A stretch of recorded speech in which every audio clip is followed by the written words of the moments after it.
बिस्मिल्लाहिर्रहमानिर्रहीम। आज हम आपको सिखाएंगे मूंगफली रोस्टिंग का तरीका, मूंगफली को पकाने का तरीका। सबसे पहले हम एक फ्राई पैन लेंगे नॉन स्टिक वाला, उसको हम गर्म करने के लिए रख देंगे। इसको थोड़ा हम गर्म होने देंगे 5 मिनट के लिए।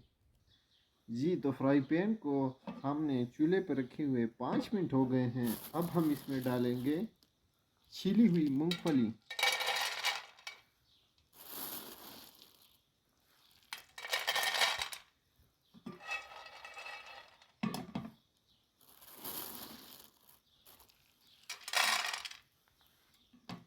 ये बआसानी बाज़ार से मिल जाती है। आप कहीं भी चले जाएं ड्राई फ्रूट स्टोर पे, वहाँ आप बोले कि मूंगफली दाना चाहिए तो आपको मिल जाएगी। 900 से 1000 रुपये किलो।